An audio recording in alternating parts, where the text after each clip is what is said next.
Hi, இன்றைக்கி நம்ம மீன் குழம்பு எப்படி செய்யலான்னு பார்க்கலாம். நான் இன்றைக்கி மண் சட்டியில் செய்ய போகிறேன். 1 டேபிள் ஸ்பூன் நல்லெண்ணெய், 1 டேபிள் ஸ்பூன் மல்லி, அரை டேபிள் ஸ்பூன் சீரகம், 1/4 டேபிள் ஸ்பூன் மிளகு, 4-5 பல்லு பூண்டு, 6 வரமிளகாயை நல்லா வணங்கிக்கிறேன். ஸ்லோ ஃப்ளேமில் கருகாத அளவுக்கு.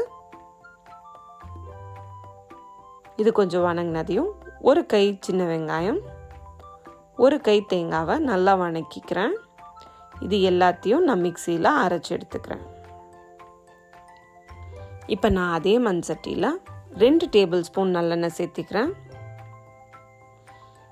1 டீஸ்பூன் கடுகு, கொஞ்சமாக வெந்தயம்,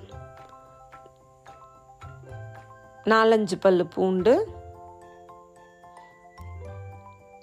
2 பெரிய வெங்காயத்தை சின்ன சின்னதாக கட் பண்ணி அதோடு ஆட் பண்ணிக்கிறேன். இது எல்லாத்தையும் நல்லா வணக்கிக்கங்க. இது கொஞ்சம் வணங்கினதையும் 1 கொத்து கருகாப்பில், 1 தக்காளியை நான் மிக்சியில் அரைச்சி அதையும் சேர்த்திக்கிறேன். இதோட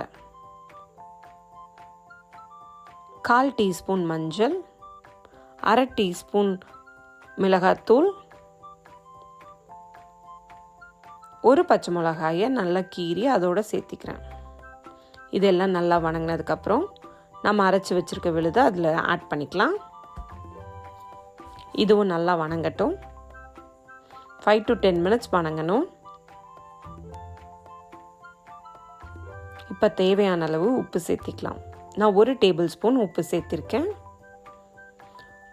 1 எலுமிச்சம்பழம் சைஸ்க்கு புளியை நான் கரைச்சி அதில் ஆட் பண்ணிக்கிறேன்.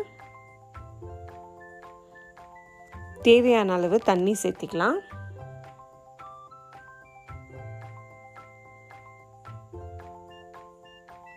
குழம்பு நல்லா கொதிக்கட்டும். பச்சை வாசம்லாம் போகணும்.